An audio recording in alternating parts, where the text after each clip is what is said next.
Hello. I was muted, sorry. Hi. That's great. When you're ready, we're going to get started. Is there any public speak? Okay. So I became aware that 2 applications that were supposed to, meaning to come to Easthampton, were mistakenly submitted to Eastham. This became a problem the first year that applications were electronic. When they were mail-in, it was never an issue. So 3 years ago, MCC created an electronic application. We only now accept electronic applications. Though we're able to accept paper applications, we don't.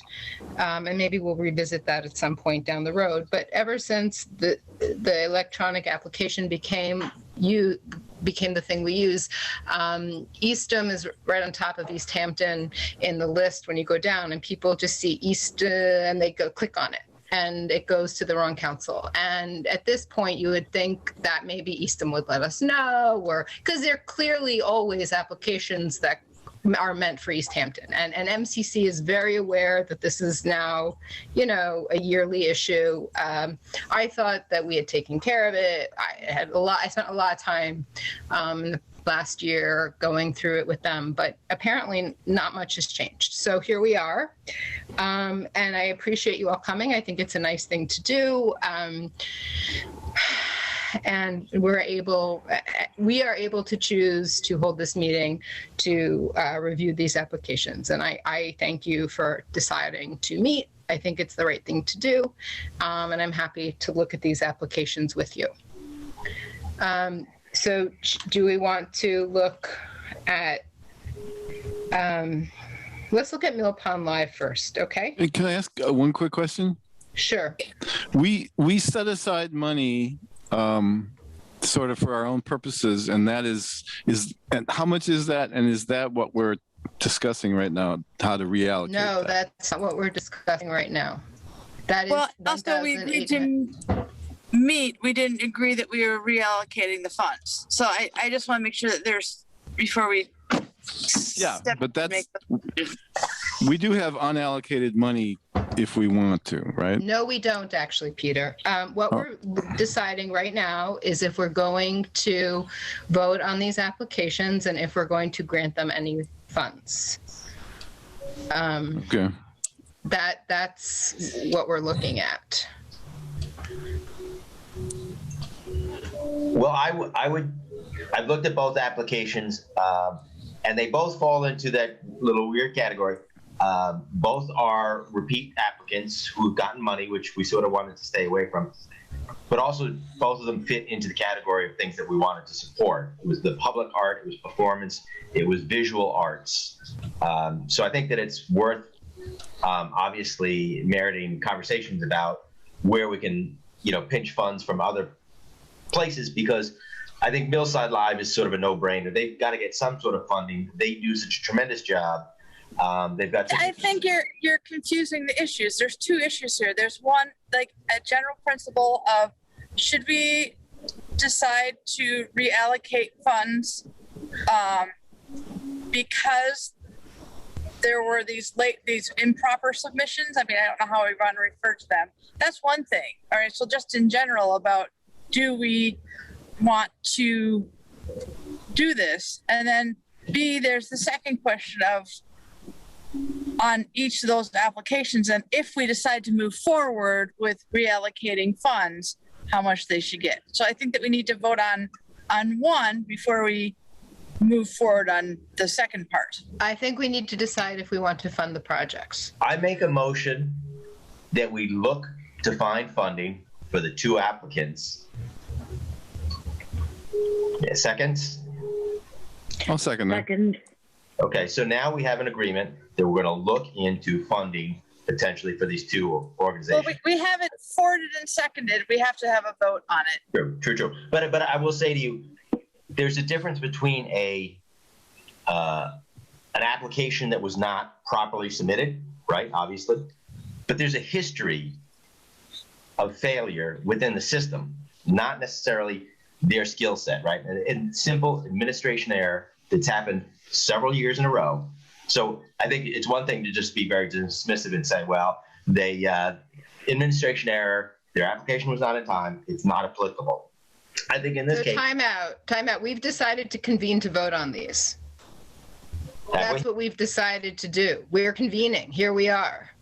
That's why we're having this meeting. That's on our agenda. We are voting on these. We've decided to convene. We've decided to review these applications. MCC, the guidance from them is we have the ability to convene to look at these applications. They don't see the user error they don't see that as an issue. It's really rests on us. We decide to look at them, and we've decided to convene to look at them, to review them. Whether or not they get funded is a separate issue based on the actual application. I'm sorry, excuse me. Whether or not we decide to fund them is going to be based on each application, but we have met right now to review those applications. So I guess I was misunderstanding then what the request for me to come to this meeting was, because I thought it was that, we were going to, I'm not trying to say that these people shouldn't get money. I'm just trying to say that when you're invited to a meeting, it doesn't mean that you're invited and that I guess maybe it wasn't clear that automatically saying yes to the meeting was saying yes to funding. It's not a yes to funding. It's a yes to consider the application, to review it based on its own merit, as we did with the other applications, okay, as opposed to not reviewing the applications at all. And so just saying an outright no, we're not going to look at them. All right. We Well, have not agreed to fund anything. We had a discussion about whether or not, because we couldn't do that over email because that would have been violating open meeting laws. So. No. I mean, it does seem like we need some sort of threshold vote on whether we should even be considering them. Right? I mean, that's sort of a threshold issue. We are able to do that. We can decide if we'd like to review them. All right. Would we like to review them? yes. I would like to review yes. them. Is Vote anyone yes. a no? All right, we will review the applications. We will review them on their own merit, like we did all of the other applications. We are not looking at the technicality. And we are, it is not a planning problem. It is a system problem. And thank you. So which app shall we look at? Mill Pond Live? We've seen Mill Pond Live's application before. They're submitting it as if it's going forward this summer. Was it clear to you that they're proposing 4 shows, 4 weekends in a row? It typically is 4 weekends in a row. That's what I know what it's typically been, but I read this proposal and I thought, what are they actually proposing? 1 concert? 2? Are they going to do the whole thing? Did I miss it? It didn't seem like it was in their proposal. 4 shows. So they are proposing 4. So you see, they say, how will you adjust the project if the council cannot fund the entire amount? And it says, if we do not meet our fundraising goal, we can reduce our overall budget by reducing the number of shows from 4 to 3. Okay. I missed that part. I'm sorry. That's okay. And so typically they are very collaborative. They include, if you've ever been to Mill Pond Live, the reason why I thought it was important to meet to look at these applications is because Mill Pond Live is a phenomenon that basically includes every artist, most vendors, most makers, many other entities like the green energy people in Easthampton. They all kind of come under this umbrella and they work together and they get exposure and they also create a really big experience for most Easthampton residents. This is one of their favorite events besides Cultural Chaos. It's one thing it's family friendly. Everyone has access. It's free. And they work with a lot of other artists that we've funded in the past, and they also bring in outside artists, and it's good for the city as well. And typically they pay the city for Millside Park, so they pay $300 rental fee per concert, which comes out to $1,200. And we've funded that in the past, that amount. And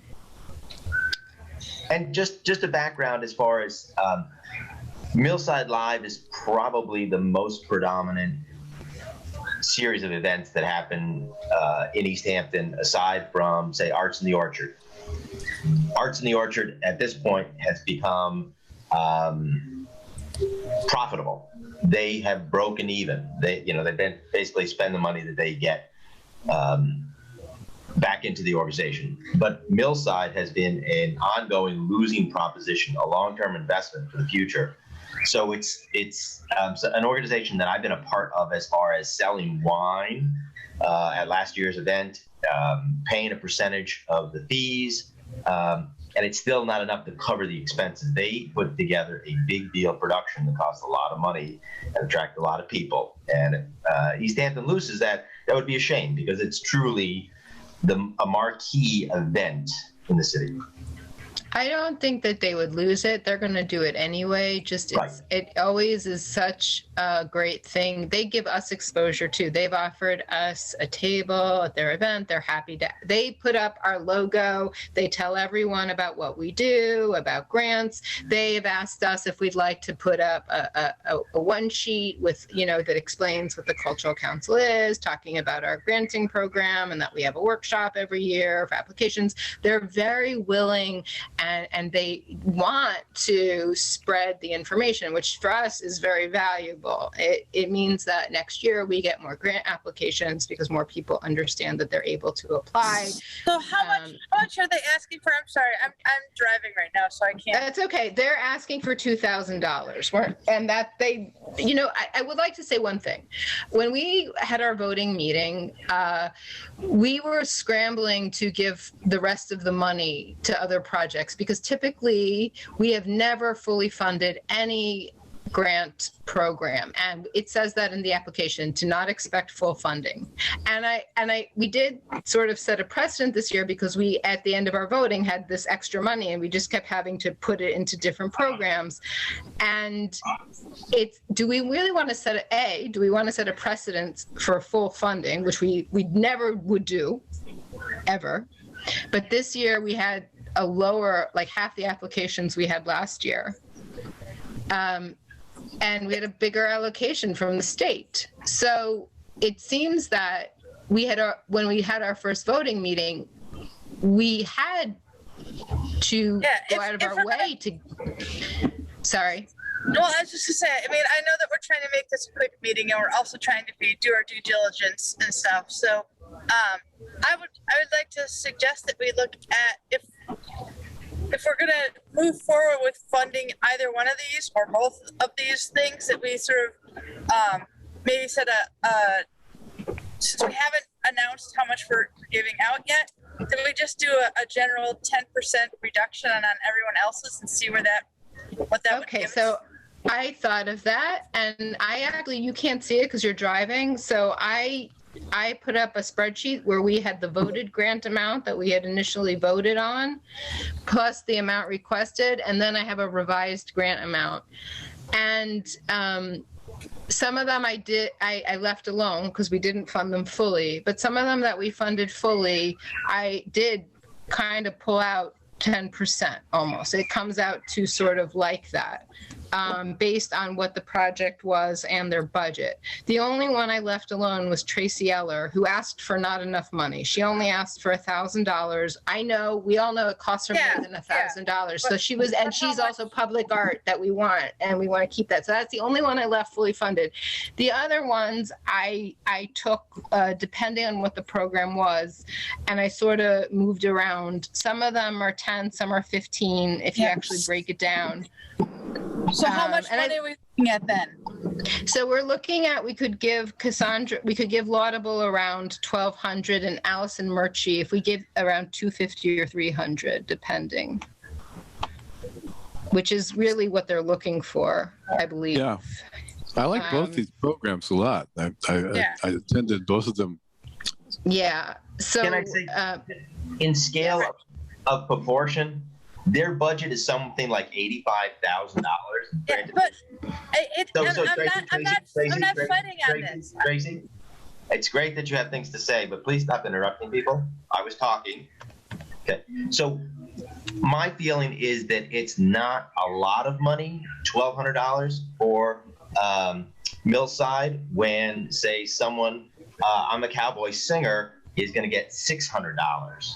So it's a one-person production is getting $600, but something that is 4 events with multiple different bands, which generates thousands of people, are only getting twice that amount. So that's where, I'd like to see them close to their 2,000 rather than half of that, a little bit more than half. Just saying the scale of their production and their success needs to be merited for the volume of work that it takes versus one-offs, is all I'm saying. we get a lot of bang for our buck from them. It's covering a lot of different entities. And also, while I agree with you, Casey, I think it is nice that we're even meeting to consider the application. And however we decide to go, I believe the grantees will be very pleased that we've, wanted to include them in this. And we do want to include them. So with if you can see my quick thing that I put up, I actually looked at what the original budgets were and sort of tried to keep the scale the same. Just typically, we do not fully fund anything. So I don't know. I feel comfortable with giving Mill Pond Live $1,228 personally. I'm okay with that, only because as much as I'd love to give them $3,000. I don't want to be unfair to the other programs that we already voted on either. I'd like it to be more equitable than that. I could see taking a tiny bit more out of the library, which I know no one wants to do, or from John Root. Like I could pull another 25 from here, another 25 from here. Can you see what I'm saying? Can you see my arrow on the screen? Yes. Yeah. Okay, so we could take 25 from here, 25 from here. We could take another 25 from here. We could give them another 25 from here. We could give them another $100 easily. You see what I'm saying? And it won't really affect those programs, because those programs that I'm looking at are paying one person for an hour of their time. That's what these are. These are paying one person for an hour, basically. So I would feel comfortable taking away, $25 and putting another 100 right here. That's how I look at it. So if we're just paying one person, giving them 200 plus an hour is okay for me. I feel good about that. Right now, they're actually pretty high for us. But like, I wouldn't take more from here where we're paying a band, that's how I looked at it. And this is Rachel, sorry. Can you Yes. increase the, the magnification, like go to 150 or something so we can all read this on the screen? You can't. Okay, let me see what I can do here. I think it's under view. Give me 2 seconds. Yeah. Okay. Is that better? Yeah, thank you. You're welcome. So I would be okay taking this down, if you can see what I'm doing, I'll put this to 225. This is to pay one person, and I'll put this down to 275. This is paying one person. I would even put John Root down to 250, but he'll get mad. So 275, there's another 50. He's one person, Roger Ticknell, for an hour of his time. There's $75. We're going to leave you this. This is one person right here. We'll take another 25 from here. I see the amount of people we're paying. So that, which means that we now have another 100 here. This is basically how I looked at it. How many people are we paying within these programs? I feel good with these numbers too. I feel better about that.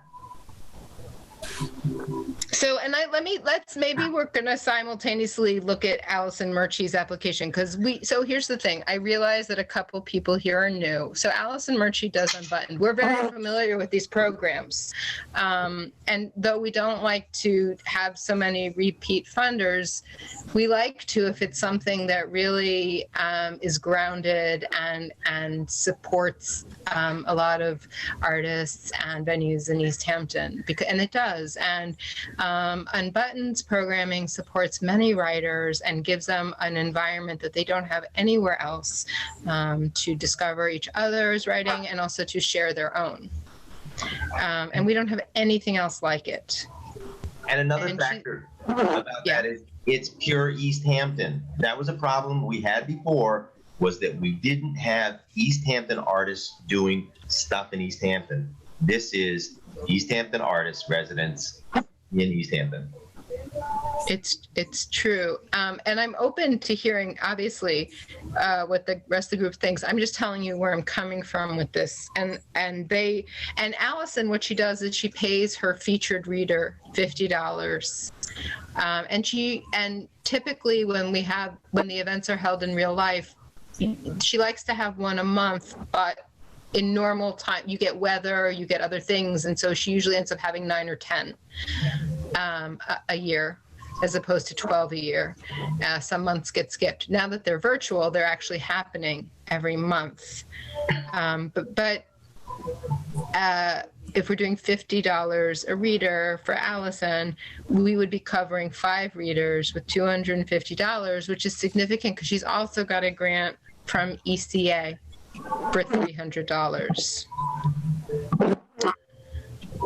So she would have the funding she needs.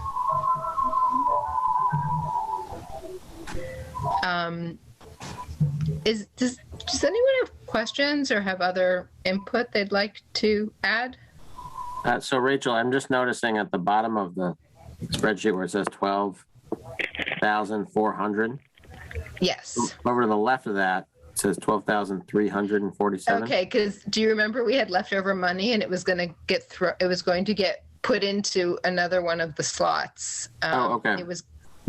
I just didn't put it in. It was going into, I believe it was going, I have it written down. I think it's going into. I just wanted to make sure we weren't, we had that money. We just were trying to throw it. We were trying to put it into something else. And I believe it was actually going into the opera. It was going into here. Yeah, my memory was the opera. And if I can just ask a few questions. First one, and I think I remember this, is have the grantees been allocated, been notified yet? No, the only reason we're able to do this is because I've only sent out denial letters. If we had already sent out award letters, we would not be able to convene and vote on this because we would have already promised the money. We haven't done that yet. We've only done the denial letters, and we are scheduled this week to send out the award letters. That you have to wait 15 days after you send the denial letters, so that if any of the recipients disagree with the decision, they are able to dispute it in a manner that is prescribed. And I did send you all the denial letters. I think I sent you all a copy? I did. I sent a group email with everything I sent out, and they get a form letter that explains exactly how to dispute Exactly, word for word, step by step. It's a very simple process. They have to notify in writing, and then we have to look at it again. As far as I know, we had received no disputes. If we had already mailed awards, this would be a null issue. It'd be a no starter. We would not be even reviewing these applications. The money would be gone. It is not gone. We're in a time and space where we're able to do this. Thank you. The wrinkle I've forgotten is that I tried to put my head back, is that the denial letters had gone out, that I did remember they had the 15 days to appeal, but the award letters that all makes sense. I just spazzed on that. Thank you. The second question is how much money do we still have in our coffers? We kept some aside, if I remember correctly. We voted to keep 15% for our council program, a mural. And so those aren't funds that are set aside. Those are funds that are allocated to a mural. They're dedicated to a project that we are going to undertake. So it's not like we can then take those funds and then redistribute them. Okay, got it. Thank you again. The third one, and this is very brief because it's the wrong word for it, and it's just my personal sort of bugbear. Since about 3:30. I'm on a Sorry. council meeting right now. Okay, it's my personal bugbear. Did somebody use the word accessible?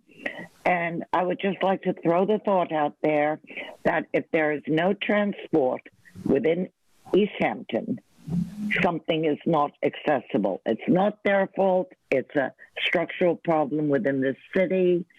And, you know, in the middle of Zoom, if people don't have a car, they can't get there.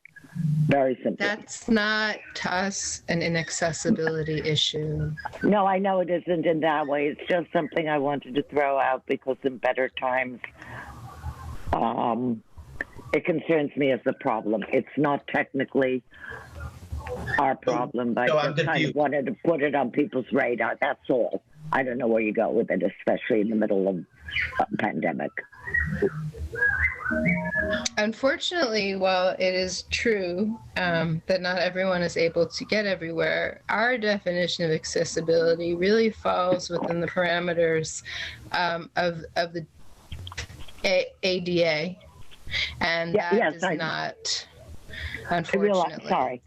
I fully realize that, and I just wanted to have said it. Like I said, I have no word. It is, while it is a barrier, and it is true, it's unfortunately not where we look for accessibility for our purposes. If we did, technically, it's be able ADA, to do anything. We would be able to do nothing. There would be nothing to do. Yeah, like I said, yeah. Okay. So do we want to also just review the budget, the other application? Just do we have questions about the applications? I realize that I'm going a little quickly, and I don't want to gloss over anyone's questions or actually reviewing the applications. It's because we've seen these applications and we're very familiar with the work. So, like, Christopher, do you have anything you want to, do you want to know more? Do you have questions about their budgets or what they're doing? Don't have any questions. No, I don't. Okay.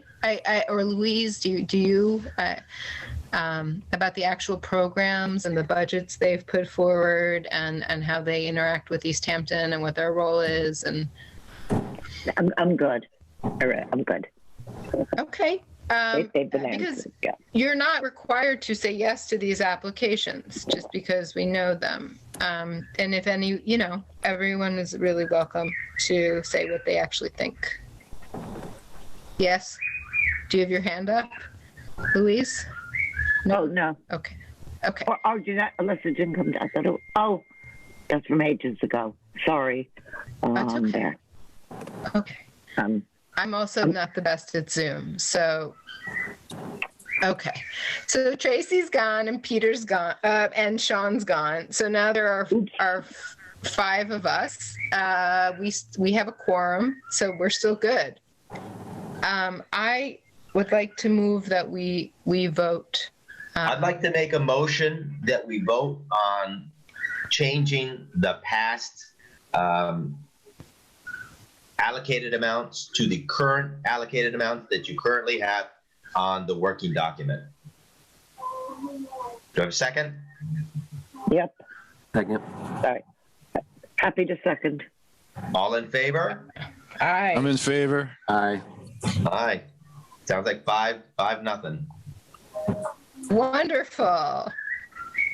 I appreciate your time, and I have to tell you, the grantees will be so thrilled that we were able to consider them, because it was such a sad phenomenon that this happened.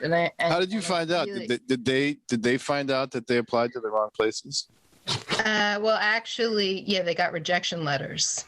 They got denial letters from Eastham. That's how they found out. And I have written a letter again. I've talked to MCC. This needs to stop. Someone needs to look through the applications on the back end at their level, to take a peek to see. And hopefully we can ameliorate this for future. So right now, this is where we're at. And we'll be sending out our award letters this week. All right. Great. And does anyone have any other new business or questions? When are we going to find out the liaisons, the matchup? So we can decide. So right now, that's a really great question, Casey. So right now we have, so this is 1, 2, 3, 4, 5. I think we have 20. Do we really have 20? 19 or 20 applicants now.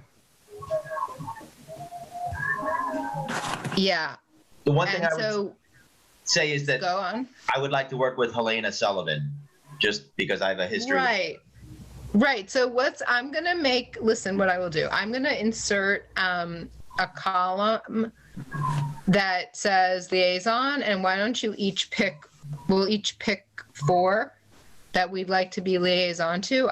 We had decided previously that you were going to work with Helena because you had known her. I have that on the conditional right here. You're going to be, and we're going to work with Casey. I'll write it right here. And I will put a column in, and I will share this with all of you again. And you can pick 4 that you think you might want to work with. And be their liaison. I'll give you all first pick. And then what happens is you just you say, hey, I'm your liaison. And if you have any questions, we want to make sure we get their paperwork. We're going to need their contract signed and their W-9 in order to have it on file with the city so that they can get their check. We're doing direct payments. So what will happen, and I'll just say this very quickly, once we send the award letters, I'm going to ask them to submit their paperwork within 2 weeks. They won't all submit it within 2 weeks, but I'm going to try to get them to submit as many as we can so that we can do a whole batch at once, so that we don't have to have checks going out every month. It's easier for the city if it happens in big batches and then it's done. It's less painful right now because no one's in City Hall. I can do it electronically, but I still walk to our mailbox. I still give them forms. I still have to go to 50 Pace into the elevator vestibule, and I'm now getting papers and doing a back and forth. It's much easier now because they're letting me just do one signature. But in previous years and in normal years, we all have to meet, all of us, to get the second phase of the payments done, which is called a green sheet. So we've tried to get them done in bigger batches so that we didn't have to convene, 20 times for 20 applications. And so I will ask them to submit their paperwork within 2 weeks. Most of them will do it, and we'll have their checks within another 3 or 4 weeks, depending on how City Hall is working. And at that time, we'll tell them who their liaison is, and we're going to want to make sure we have the paperwork, and then you'll follow up with them, and you'll be the point of contact if they have any questions or, they need to let us know something.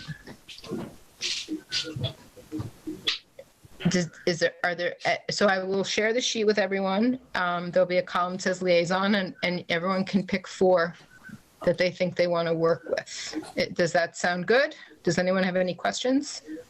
Sounds good. Well, It all does right. sound good. Are we doing this now or? No, I'm going to share the sheet with you. I'll insert a column on my own time. I'll share it tonight if you want. Is that Thank you, okay? because I can't remember some of the names like which I'm going to they share were. it with you tonight, Louise. I'll do it when I get off the phone. And if any of you have any questions at all, Thank please you. feel free to get in touch with me. I'm around. You won't it's not a bother to me. I'd rather ask me. Just ask me. I'm happy to share any information that I have that might be valuable to you in this process. And I'm sorry if it seemed rush. Yes. Right. Excellent job. Thank you. Thank you Thank you, all Rachel. so much. Thank you. Be well. Good night.